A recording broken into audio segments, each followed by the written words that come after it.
Welcome to the Lights On podcast, featuring stories behind building and running successful hotel businesses. Let's get started.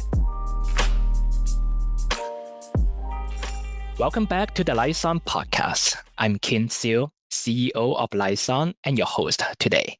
On this podcast, we share stories from across hospitality about building and growing hotel businesses. This episode is sponsored by Lights On. Lights On helps hotels grow revenue more consistently by managing pricing, distribution, and digital marketing together. We help hotels identify new revenue opportunities so they don't leave money on the table. We also run the full revenue and marketing operation so the team on the ground can stay focused on the guest experience. If your hotel needs more revenue growth, visit lightson.co to learn more. Before introducing today's guests, I want to give a big thank you, a big shout out to Derek Castro from Overlap Interactive, who connected me with the guest today. Go check out their website at www.overlapinteractive.com. They did amazing work in branding, design, and web development. Right, my guest today, Brent Shiratori, founder and CEO of Aidia Marketing in Honolulu. Brent has worked on both sides of the table. Agency side when he was managing brands like Disney, HP, and Visa when he was in California. And on the client side as the VP of Global Brand at Outrigger Hospitality Group, where he spent the past 10 years running creative paid media, digital, loyalty, and brand activation across Outrigger's global portfolio. He was named one of the HSMAI's top 25 extraordinary minds in hospitality and American Advertising Federation's Hawaii's Ad Man of the Year. Now he helps independent businesses build brands that drive revenue through Aidia's fractional CMO model. And we're going to talk a lot about what that looks like. Brent, welcome to the show. Hello, Ken. Really great to be here. All right. I'm so excited about all the brilliant ideas you have on building brands, especially for hospitality. Yeah. Yeah, let's actually get started with how you started your career. Because you started your marketing career selling cell phones at Wireless Paradise. Yeah. What did that first job teach you about building a brand? I mean, quite honestly, it was like really, it's one of the best ways to get started in marketing because you're doing sales basically. So I was doing both outside sales as well as being one of the store managers at that small little cell phone store. But you really, because you're face to face with the customers, you're really learning a lot about how to sell, like how to position the product well. And, I honestly, I was in college, like I was working full time, like pretty much from when I was 19 years old. So I was working at that store throughout college full time while I was, getting my degrees in, marketing and accounting and management information systems. So, doing that gave me that real world experience. And I was lucky because it also gave me the opportunity to do like some, like just try out things. So like, I designed my own print ads for Star Advertiser. Like I, worked with KGMB on doing a TV spot and we, produced it with their team. So we did something, we actually made it more like almost like a music video because we had someone on staff that was a DJ and everything. So he helped us with that. But, working, at a store, working with customers right there, it really gives you a good sense of like what actually gets people to buy. Yeah, and obviously you're doing that while working on a triple major at school, Yeah. so it's pretty. You love getting busy. Yeah. So I imagine at that point of time, right? Because you were just starting your career. You are a college kid, working on this job. Like it's not like you had authority managing a big ad budget, right? So you kind of mentioned all this creative stuff that you did. How did like working with a tight budget at that stage shape how you think about marketing spend today? I mean, one of my past CMOs, one of the things he always like instilled in us is you got to treat when you're in the marketing department, you got to treat every single dollar like it was your own. You know what I mean? So like it's not just, free money that it's like just because you have a budget. Like imagine if you were the owner of the company. Like every single dollar counts because that's money out of your pocket, literally. But by having that mentality, you also understand the flip side of like, hey, if I invest in this, if I can invest $1 and get $5 or $10, then it's worth it. So you can't be scared to just, spend money on everything because there can be incremental gains from that. So that's the whole thing. Really treat your marketing budget as if it was your own money. Yeah, can agree more. Especially, we all run boutique small businesses. We know that like Yeah. every money matters. Yeah. Yeah. That would make sense. So, well, time fast forward. So you kind of, start that, with your marketing career, you finish school, and at some point you left Hawaii, right? And, was kind of building your professional career in California, managing lots of big brands, right? Disney, HP, and Visa, and all that. Then you came back to Hawaii. Yeah. And, obviously, eventually going into the whole hospitality space, right? So what makes you come back? I mean, quite honestly, it was for family. I mean, my wife is also in advertising. So that's kind of how we met. So I had worked at a bunch of ad agencies in Hawaii. She had worked at the other ones. So between the two of us, we basically worked at every major ad agency in Hawaii. And a few years, we were just like, we want to do something different. We want to get more experience because, I mean, being in Hawaii, there's only so many brands that you can work on. There's only so many different types of industries, and the budgets are what they are. So we really wanted to go out to the mainland to get more experience. So that's why we moved up to San Francisco. But like you're saying, like I worked on Disney and HP, and Visa, and then my wife actually worked on the Sprint account when Goodby Silverstein and Partners first got it. So I mean, $1 billion account. So she had a lot of great experience there too. But we're both only children. So like at some point we were like, hey, our parents are, older at this point. We gotta we really should return home to, just in case something happens and we should be there. And it was really the right decision overall, being here. And it gave us a lot of great opportunity to kind of like bring the things that we learned on the mainland to Hawaii and really share that much broader type of experience, that kind of thing. I see. So coming back to Hawaii and eventually, right, getting to hospitality and Outrigger, was that out of necessity? Just the fact you mentioned that there are not that many big companies on the island, right? So opportunities are limited. Like, did that just come off necessity, or did you over time find something special about working in the hospitality industry? Yeah, I mean, definitely. But what's funny is that I actually at the time, right before I started at Outrigger, I was a partner at a small advertising agency, Matsumoto and Clapperton, but one of my former creative directors or my friends who is a creative director, Tammy Wee, she actually brought me, actually called me up and basically said, hey, Brent, we're doing some really great work at Outrigger. Would you be interested in coming? So, you know, so basically, I heard her out, kind of like looked at what Outrigger was doing, and at the time, Sean D, the current chief commercial officer, he had just gotten there about a year before that, and basically he really transformed Outrigger. I mean, it was a family-owned business. I mean, it was owned by the Kelly family for almost 70 years, so they were kind of stuck in their ways, but they hired Sean D, who has a ton of experience at Hard Rock Cafe. He was a CMO there, AG, concert promoter, and everything, like doing all those things. And he really brought a different elevation to the company. And I just really wanted to be a part of it. So I actually left that agency and joined Outrigger as just a freelancer. Like I decided to just basically kind of start over and be like, okay, I'm going to come in, try to do this. I had hospitality experience before that.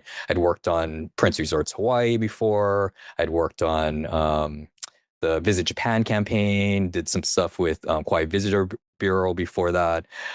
So I had some hospitality experience, but not as deep as this. And, coming into Outrigger, and at the time we're, really trying to rebrand Outrigger from, a small, you know, mid-tier type of hotel chain into to really the global company that it's become. Like that was really huge for me. Like, I mean, and I really wanted to be a part of that opportunity. Yeah, and you definitely lived through the different era of Outrigger, right? For the audience Yeah. who doesn't know, right? Like Brad mentioned, so it was a locally owned brand, for decades, and then more recently, kind of the past decade or so, right? Getting acquired with a more professional private equity firm, KSL, right? Yeah. So I think Yeah. through that journey, and as you rise up your brand at Outrigger, right? Lots of transformation happened. So I'm curious, it may be more as you became the VP of the global brand at Outrigger, right? Like how did the whole, if we think about brand as a system, right? Uh, What did the brand system like? How does that transform over time? And what was that like when you took over the role as the VP of global brand? Well, I mean, a part of it is really, I mean, establishing really strong standards. So, like I was saying, when I first started and when Sean D had first come on board at Outrigger, so I'd worked on kind of the rebrand at that point of what it is, but that was 12 years ago. So during the pandemic, we actually realized that we needed to refresh the brand. Um, and the original branding agency that we worked with was Duncan Shannon out of San Francisco. So we had worked with them 12, 13 years ago for that first rebrand. And we brought them back to refresh everything. And really elevated kind of look and feel because, in the past, I want to say five, I mean, during the pandemic, like literally we purchased how many? Like we purchased the Maldives property, we purchased 3 properties in Thailand, we purchased um, the Kauai property, Maui, and Kona. So I mean, huge, huge amounts of growth during that time. So it was essential that we continue to evolve the brand and really continue to elevate it. And that was really, a lot to do with, Jeff Wagner, the CEO of Outrigger, his direction because he wanted to make sure that people are not seeing it as the old type of Outrigger where, people might remember it, just, very budget friendly, like a nice the people are nice there and everything, but not the greatest looking rooms, not the greatest, types of amenities and everything. What Outrigger has done is really just transformed itself. It has a very premium type of experience, and it really provides that exceptional hospitality that is hard to find it's just hard to find just in our industry sometimes because of the cost restraints that we have because of the I mean basically a lot of the restraints that we have. I see. Yeah. So we're gonna dive deeper into the more nuances of those things. But I think right now I'd love to understand, when we talk about any sort of major rebranding effort, right? Because branding it could be a big blanket of many things, right? So when you started that rebranding effort, like which of those pieces back then had the biggest gap between where it was and where it needed to be? I mean, one of the things is we established some brand pillars. Mhm. So, every single property should have these part of these brand pillars. So one is like being on an iconic beach location. So every single one of our Rigor's properties is in a beach location. It may not be 100% beachfront. Like a couple of our properties in Waikiki are like steps away from the beach, but not beachfront. But pretty much we're all in beach destinations. So the way that I always describe it is that it's like if we're looking at a new destination like Tokyo or Japan, we're not going to look at Tokyo. We're going to look at Okinawa. If it's Korea, we're not going to be looking at a property in Seoul. We'll look at something in Jeju Island. So it's always going to be beach destinations. So that was a key pillar. Second key pillar is we wanted to have like a really fun type of experience. So music is kind of the key to that. So every single one of our properties has live local music. Sometimes it's, like a Hawaiian musician playing. Some places could be more like a DJ, or like in our Thailand properties, or our Mauritius properties, or it could be like a jazz kind of band at our Maldives property. So there's all these different types of live music experiences that we do, and the reason why is because we believe, Outrigger believes that every vacation deserves a soundtrack. So it's something that you remember. It makes it iconic. So that was number two. Third pillar is, having a really cool beach bar. So Duke's Waikiki is kind of that iconic beach bar that we've tried to model all of our properties after that. So we have a lot of cool bars like in Fiji and Thailand and Mauritius and the Maldives, of like trying to really create that Duke's Waikiki model where both locals as well as visitors are coming to like enjoy the music and have fun, and really have that barefoot beach bar experience. Fourth is our Outrigger Zone initiative, which is ocean conservation. So we have a number of different. Or Outrigger has. I always say we, like, 'cause I still feel like I'm still working with Outrigger for one, but I've talked about this a lot, so I always like use the we. But basically, Outrigger has a really great conservation initiative called Outrigger Zone, and it's all about beach and ocean conservation. We do a number of things like beach cleanups, and even like supporting like the Alawai Canal cleanup, the Genki Alawai project, where it's cleaning up the canal, which does feed into the ocean, which is really important. So we have that all around the world, like including like coral planting in Mauritius and Fiji and the Maldives.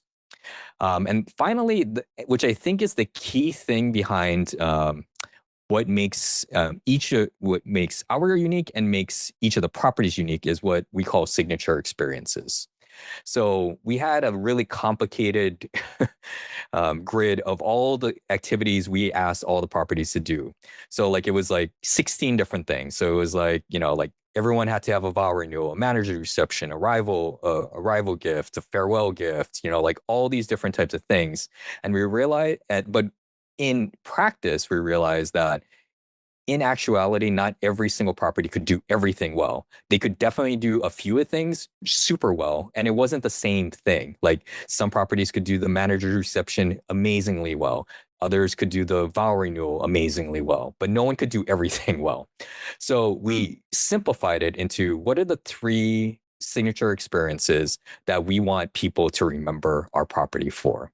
So every single property has three unique signature experiences, and that's really the foundation for Outrigger, those five key pillars. And the other thing that Outrigger does that I think is really unique is what we call our sense of place process, where we really go into the history of what we really go into the history of what actually took place at the site of that property, and we create the positioning, we create the experiences, we create everything based off of that sense of place practice. So, I mean, I have to say, Outrigger is an amazing company to work for and be a part of, and definitely an amazing place to stay, just because, it's not cookie cutter. Like every single property is a little bit unique, founded by the same brand pillars, but each executed in a different way. Yeah, and it's the blessing of the boutique slash independent experience, right? When you're not like associated with a global brand, and even some of the items that you mentioned, if you think about a much smaller properties, like they can really execute certain things in a budget manner, right? For example, we actually interviewed Hilary Fulford, who owns a portfolio of Montana properties, and one of the properties that they did was like having a signature scent and playlist that are so unique about the taste and what it would be look like right in that particular property. That these are the things that a small property doesn't necessarily need like big budget or marketing spend, but really create something that is unforgettable and also kind of bring into we mentioned kind of the ocean preservation, some of those initiatives, right? If we getting in a different location, I think it's just all about caring, the local communities, not necessarily just the nature, but also the people and the communities around it, right? So having and building anything that are tied to your specific location, there are ways to really make the experience pop without a huge spend. Which I think, obviously the same principles you can bring at a much higher scale, when you have a much bigger budget at the Outrigger level. But same thing can also be implemented at a much smaller level at each of the like small property too. Yeah, definitely. That's great.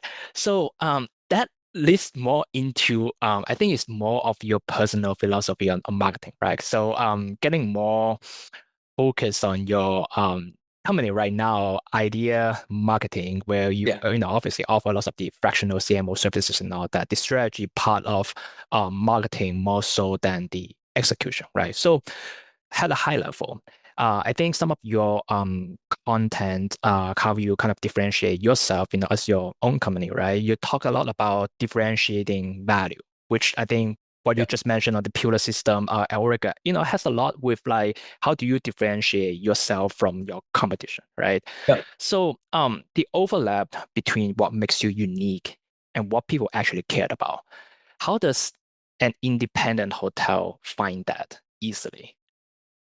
I mean, I think it comes down to a story. I mean, don't go in and listing all the details about what you have. Like how many rooms, like don't start with that as your story. Like this is how many rooms we have. This is what the restaurants that we have. This is our, the amount of convention space and whatever. Because that's a commodity. That's what every single hotel does. And you do have to do that to some degree. But there's always a way to kind of tell like something deeper, like something interesting about, like I said, like we do a sense of place process where we, try to get the history of it. But is there something unique that you do, like a certain type of activity that you do? Is there a certain, or is it maybe it's a person? Maybe it's a person who's, that's worked there for 50 years or whatever. What are some of the stories that they can share about all the things that have happened? Like at the end of the day, I always say that a brand, there's lots of different types of definitions of a brand. Like brand is a promise. A brand, some people would think brand is a logo or a tagline. A brand is a value proposition. At the end of the day, I think a brand is a story people tell themselves about why they buy your product. It's a story that they tell themselves. It's like, it's like I always say, like, a Birkin bag, the Hermes Birkin bag. It's like 20,000 to $1 million for a bag. It's just a handbag at the end of the day. So the only value it has is what people feel about it or what they think it means when people see them with it. And that's a story that they have in their head. A lot of people may not even be aware that that's a Birkin bag, but they feel like when they have it or they wear it, it's saying something about them.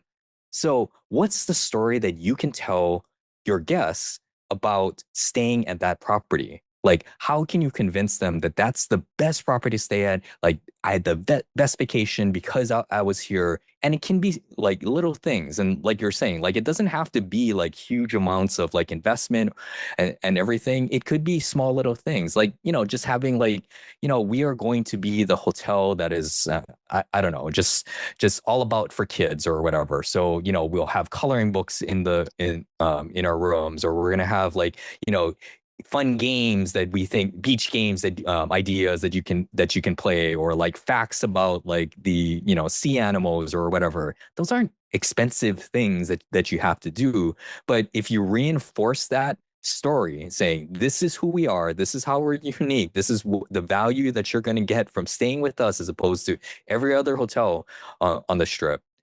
If you can uniquely tell that story consistently, then that's what you're going to win. That's what people are going to remember, because at the end of the day, everyone does a lot of the same things. They're going to go to the beach, they're going to go to some restaurants, they're going to, do some tours or whatever. But if you can define it, if you can help them tell the stories that they're going to tell their friends about how amazing their vacation was, then that's what's going to really win you the loyalty. Yeah. And honestly, I think most of the hotel owners, they always are kind of dreaming about that end state, right? Having that Yeah. almost like the finished product of that whole branding exercise. But reality, so most of the owners, they are not like growing up to be like a brand guru, right? Yeah. When we talk about kind of that process, it could be overwhelming for them because like, oh, like there's just so many things I could go after. Like, how should I even get started, right? So just for someone who never thought about brand strategy before, right? Can you walk through like almost like the discovery process? Like what are the first few questions that a person or a property owner should think about just to really start asking the right questions or taking the right action? I mean, one of the simple exercises that I do with a lot of my clients is basically saying, what, you know, why should people stay with you? Write a list of all the reasons why people should stay with you. Okay. And then write a list of all your competitors. Can you, can they say the same thing about it? So cross out all the things that they can also say, and then find the things that it's like, well, they couldn't really say that confidently. That's what you need to focus on. Like, yes, like you got to talk about rooms, you got to talk about certain things or whatever. That's fine. That's the price of doing business. But there's got to be something else. There's got to be something, because if you find that all the reasons why you sell your hotel is the exact same thing that other people could say, then you have a problem, and you have to create something. You have to, and again, it could be a story. Like it oftentimes it has to be a story. I mean, Yeah. quite frankly, because we have very, very similar products. But if you can be like, well, so our Waikiki Paradise, it's so it was so we our recently renovated it a couple years ago. So it was the Hana Waikiki East by Outrigger before that. So it was like a budget hotel. Like it was fine. It's near the beach. It's nice. But when we renovated it, I mean, at the end of the day, beautiful rooms. I mean, but it's not like we can add a spa or we can add like all these amazing things to it. There's only so much that we can do. But during the sense of place process, one of the things that the GM, Kiana Beams, identified was that that it was the site of Princess Kailani's summer estate. So, I mean, that's why right next to us is the Sheraton Princess Kailani. So it was named that. So we went through a whole process. I mean, I won't go through the whole process of, trying to come up with it. But basically the story that we came up with, it was, what if a Gen Z Hawaiian princess were alive today? What kind of hotel would she build? Like, she'd probably build, like, for Princess Kailani, she was like a sportswoman. Like, she used to canoe paddle, she used to surf, she used to do all these things. So she had a very active, young, youthful lifestyle, right? So like, you'd want to do, so it's great that it's close to the beach, but you'd also want to, like be in a place that feels really, really fun. So like, we worked with a number of different local artists to create like beautiful paintings and everything. And the other thing that estate was called it was known as a paradise garden, which is why we named it our Waikiki Paradise. And there's a number of ways that we could have executed on that, right? We could have lots of flowers all over the place and like plants and everything, but one, that's expensive and probably not realistic. So what we did was we worked with these local artists of like reimagine this place as a paradise garden with your artwork. So when you go in there, it's super colorful, like everything from the pillows to the walls to the carpet and everything is super colorful. So you feel like you're in this paradise garden.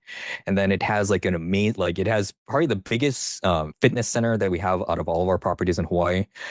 So like, cool, like there's punching bag, there's those ropes and everything, there's like high-tech equipment, so huge cool fitness room that's right next to the pool, so it's it which conveys that active lifestyle. And it has like great restaurants there. They're gonna Hawaiian Aroma Cafe is gonna be opening it up there pretty soon as well.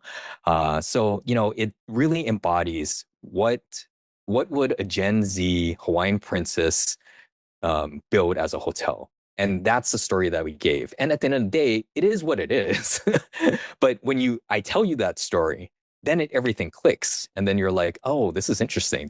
Tell me more. I want to know more about this hotel, rather than just saying, yes, we renovated it. It has beautiful new furnishings and blah blah blah blah blah. It's like, that's boring. But if you can tell a story, then that makes it interesting. Yeah, this is just a golden nugget right there. Especially we all know that there are many properties out there, right? Not every property is gonna be sitting at the beachfront. Like you are like Yeah. basically and geographically, like you just don't have certain amenities. And to your point, Yeah. our older built hotel, sure, owners will spend money and budget to renovate those, but at the end of the day, like there are things that you just can add, right? So now finding ways to tell the story to really make your property unique and making people, at least like the starting point, being curious about what that's about, to start having people feeling, having the interest to explore about what your property has to offer. I think that is, like no any properties could do that. Like you are not relying on your locations and what have you, right? It's just about like you really like user imagination, right? To your All point, right. you have that process of, it's not even as like difficult as like, what people think about, right? Hey, you just start with, why you think people should be going to your properties, compare that with your competitors. Now you're trying to, do the process of elimination that gets you the starting point of thinking something more unique.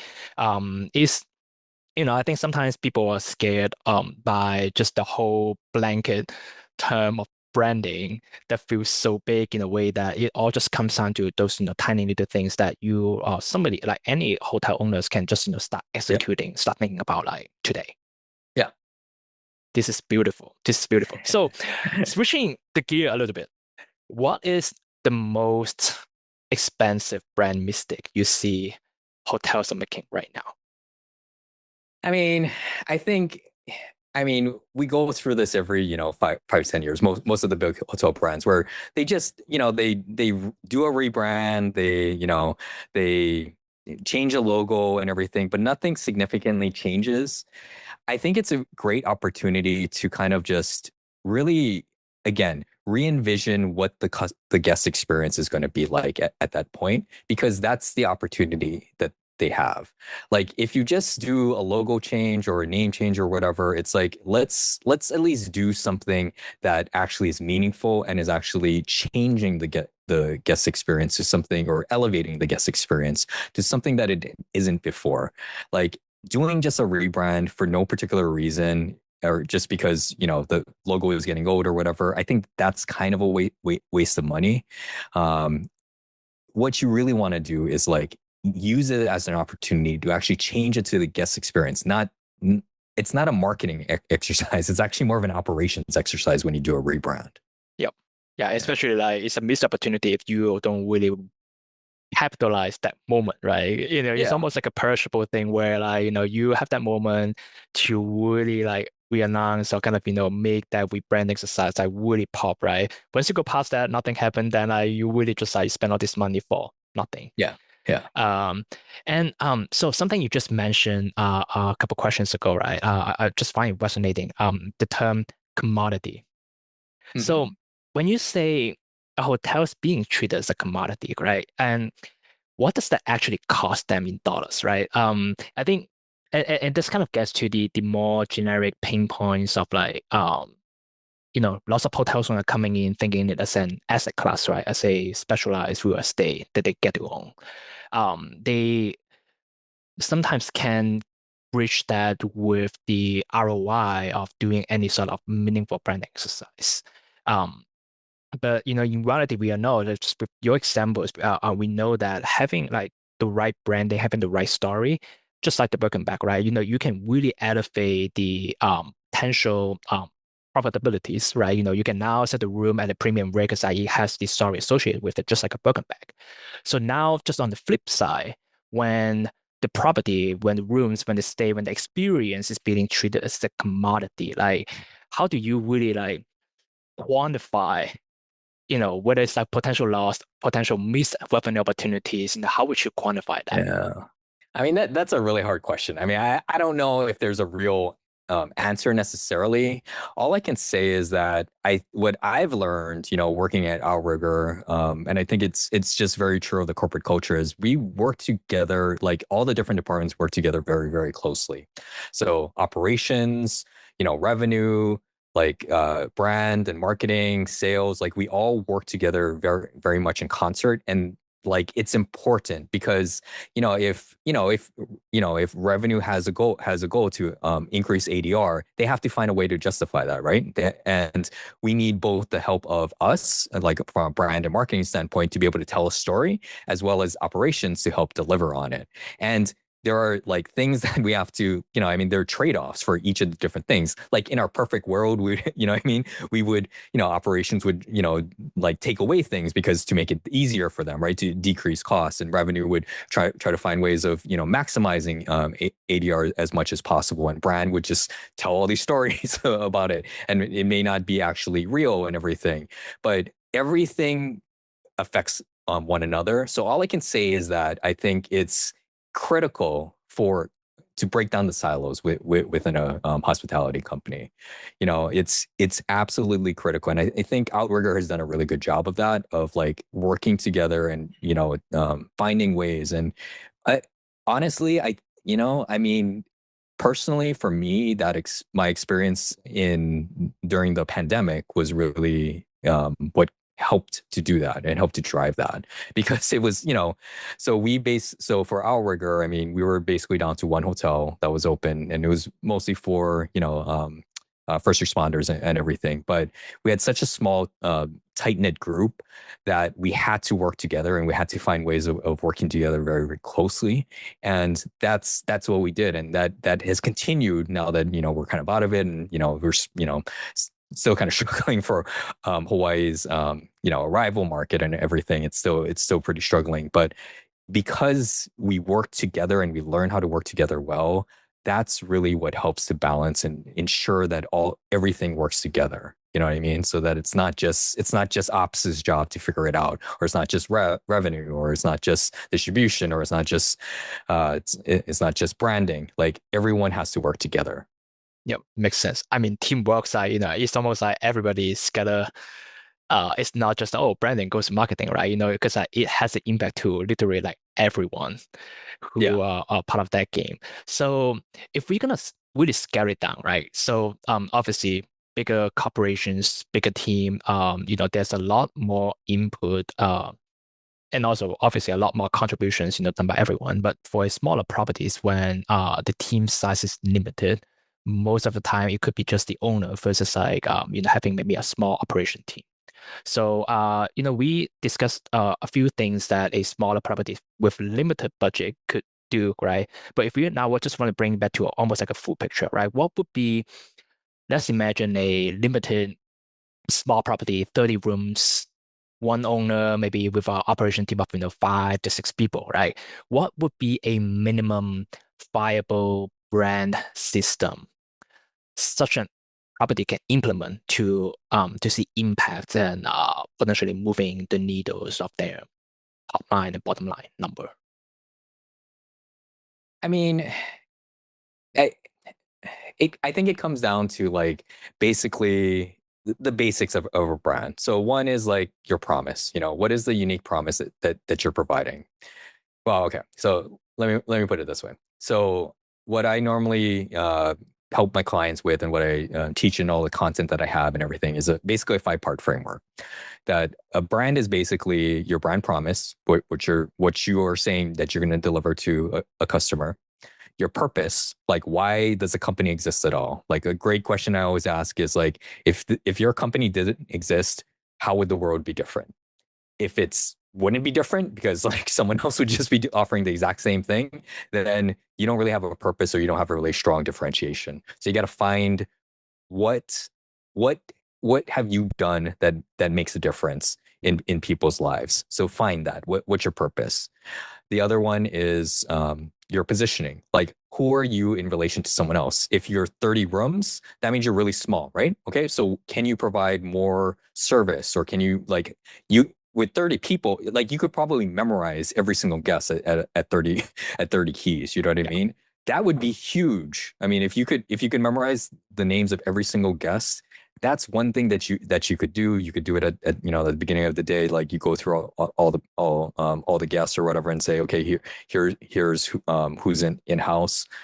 That could be something. So, what is your positioning? Like, if you're small, be small. If you're high end, be high end. If you're huge, then deliver on that. So, what's your positioning?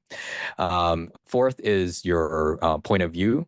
So, what do you see differently about the industry that you're in that's different than what other people would say? Because I think that's again what provides good content.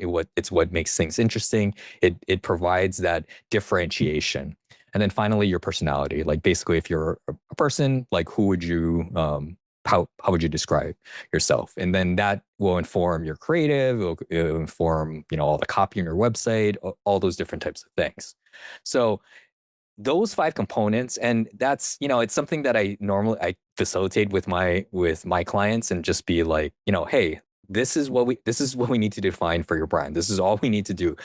And often, I mean, you could do it in an hour or two. Like, even for a small hotel with 30 keys and everything, like, you can run that exercise and really try to define it. And if you have good answers for all five of those things, you will have a strong brand. I guarantee it.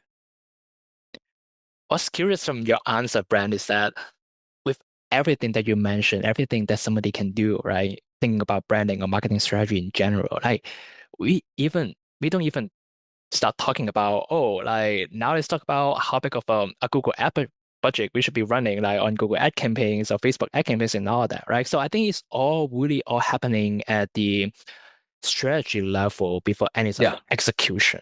And and I think that's kind of about creating a I think there could be a gap in the market right now where having I think you're a big advocate of the concept of fractional CMO or chief marketing officer who really provides that strategy versus like there are many marketing agencies out there that whether you're a hotel, whether you're just in any small businesses, right? I think their usual experience, they're coming in working with a marketing agency, they'll be like, oh, these are all the ad campaigns are going to run. Tell me how much budget you have. We're going to run and execute the campaigns for you. So it's really like focus on the execution, but not necessarily the thinking about the why, right? A lot of the strategy that we're just talking about right now. So this is kind of the reality right now in the marketplace, right? So when should an independent hotel or just honestly any small businesses, right, they start thinking about approaching a fractional CMO person who thinks about strategy versus hiring a marketing agency right away who can just run the execution, run the budget, creating the artifacts and things like that. Right. I mean, one of the reasons why I started my company is because I saw a big gap, because I saw a lot of companies that, they could really use, marketing expertise within their company, right? But a CMO is good, like a really experienced, like, seasoned CMO is going to be like $200,000, $300,000, $400,000 a year, right? Plus benefits and all that.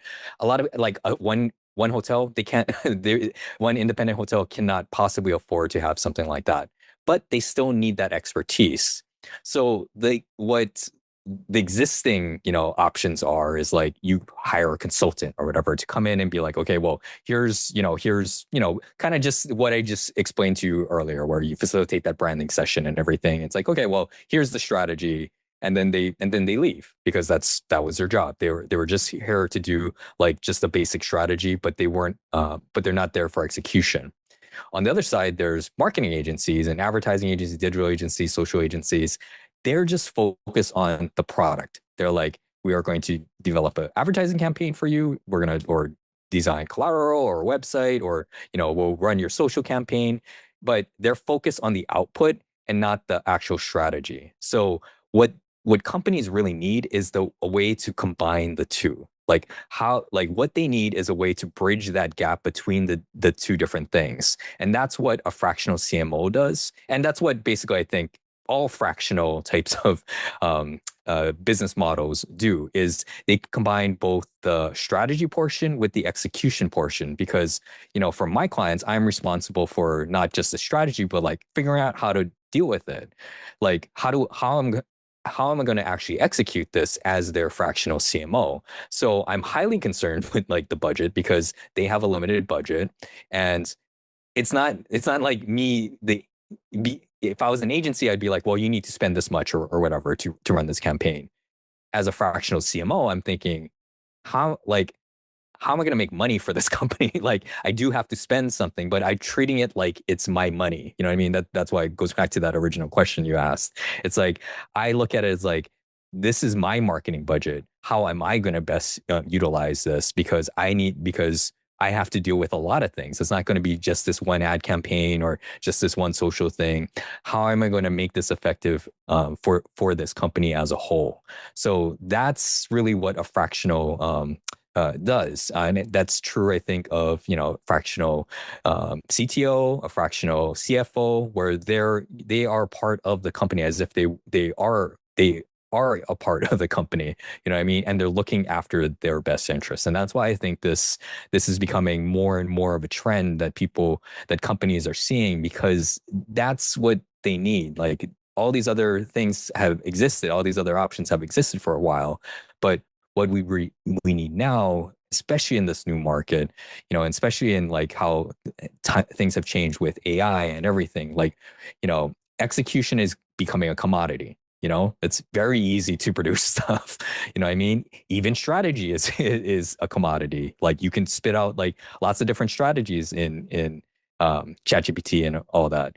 What isn't easy is to combine the two, because for whatever reason AI can't do it, because there has to be someone in the middle being able to like have the judgment, being able to say, this is how we actually, like, out of all the things that we could do, this is what we have to do, and this is how we're going to do it, Yeah. like, effectively. And I think honestly, since you mentioned AI, all right, I think lots of people are scared, like, we know whether it's going to be the hotel owners or kind of the professionals, in our industry, right? People are thinking about, oh, like AI is taking over everything, right?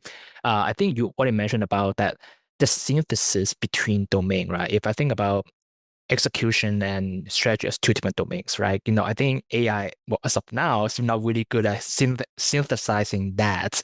A human being is still kind of at the forefront. In fact, all of these AI models, all these big tech, right? The way they measure the success of the AI model is like, they have running exams, like, that's the humanity's last exam. And one of the big components of that is like testing out how AI is, synthesizing knowledge different across domains, right? This is one part that AI is still not really good at. And honestly, I think just for the future, like, this is gonna be where human beings, we have to spend more time on being the part that AI is still not yet good at, right? Thinking about AI, they can good at executing certain parts of the whole picture, but now, us as simply being actually, being the puppeteer, right? Pulling strings across all of these, then that requires expertise and strategy that people who live and breathe through like scenarios and cases and things like that with experience to really like create that difference, right? So Yeah, I agree, because it's not like I work a lot in AI, and especially as a small business owner, I mean, it's really important, because, I don't have a huge team and everything. So, I mean, utilizing AI for a lot of the things that I do is an essential part of my process now. But at the same time, I look at, people who are saying like, I'm using Claude Cowork to, like, I've eliminated eight of my staff, my marketing staff or whatever. So it's just constantly pumping out content and whatever. I cannot believe that it is good enough stuff. Like, it's fine, but it still probably sounds, there's something a little bit fake with it, no matter how much tone of voice documents you feed into it and all these different types of things. Like, it's just, there's something that's not there that still requires a little bit of human intervention, where it's like, that's not quite right. Like, there's something not quite right about it. I gotta like rethink it, and I gotta relook at it. So you need that human intervention for things. And I it, I think what AI is going to be great at is eliminating all the mediocre work. There's a lot of work out there that people are doing right now that is completely mediocre and is not very, it doesn't actually require a human, but there's no other way to do it. Yeah, that's what AI is for. It's But funny. for It's the funny. actual Yeah. inventive, yeah, It's actual funny. insight. Yeah, it's funny. So, because we just actually had a internal AI training earlier this week. We just talking about how AI can really bring somebody from 0% to like the 80th percentile of a domain, but it's not yet today. Who knows what happens like 3 years down the road, right? But kind of getting that from the 80th to like the 99th percentile of the Yeah, industry. Like I think that piece, you still require like human being with that judgment and experience, right? So now like it creates a situation where like the way I think using AI to really like enhance our work and giving a better quality of life is to allow human being to be like creatively spend the time to be like going from good to great, and let yep, AI does from mediocre to good, right? So I yeah. think not a either or, but just if you just chopped up that the whole experience into spectrum, I think it's just gonna be a different spectrum the AI plays at versus how human being, we should be like focus our time at where things should matter. Yeah, yeah. Yeah. Well, Brent, last question for you. It's just a great conversation today. I just feel like maybe Uh, sometimes I should bring you back. all right, Sorry, I I still actually got yeah, this like is awesome, about like man. 20 Yeah. more questions like in my back pocket I want to ask you about, but time is up, so we have to get to our last question. So, just easier for you. What are there any champions or mentors, in your professional career, like that you find shaping how you think about things, and what like their best advice they given you to kind of get to where you are today? That's a really good question. I read a ton. I listen to a lot of podcasts. I watch a lot of YouTube and everything. And like the marketing greats like Seth Godin or Simon Sinek, they have provided a lot of really great insight. I think from on a personal level, and for anyone that's listening to this and who knows Sean D, I think that they would be a little bit surprised. But I'd have to say that, I honestly learned some of the most from him. I mean, quite honestly. I mean, if you know Sean, he is a very, very demanding person. But he really pushed me, quite honestly, to become who I am now, and really pushed me to, really learn as much as I possibly can about hospitality and deliver at a much higher level than I ever could have before. And I think that that's important in our industry. I mean, there's a ton of things that I've learned from him, like working, with, all the different departments, and like making sure that, we're all in concert, and again, like really striving to achieve things. And like, even though it may seem impossible, there always will be a way. There's a million different things that I've learned from him. But I think, yeah, the most important thing is that, really trying to find ways to elevate what you do. Like, be proud of what you work on, and really, do everything that you can to be the best at what you do. And yeah, I'd say that. Okay, we're gonna make sure to send this episode to Sean D when it's released. All right, Brent, thank you so much. We've been talking to Thanks. again, Brent Shiratori, the owner of Aidia Marketing. Brent, where can people learn more about you? Uh, Go to my website. It's AIDIA marketing.com. So it's pronounced idea. And everyone always asks me, why do you spell it that way? I mean, the real answer is that that's how you would say, spell idea in Japanese, and I'm Japanese. But the other reason why I named that is because I really do believe there's, at the end of the day, all marketing is, like everything is just an idea. Like that's what you're trying to put in someone's head, and that's why it's all about idea marketing. So yeah, That's ideamarketing.com. that's storytelling right there. Well, Brent, really enjoyed our conversation today. Thank you very much. All right. Thanks a lot, Ken. Yep. Thanks for listening to the Lights On podcast. We'll see you again next time, and be sure to click subscribe to get future episodes.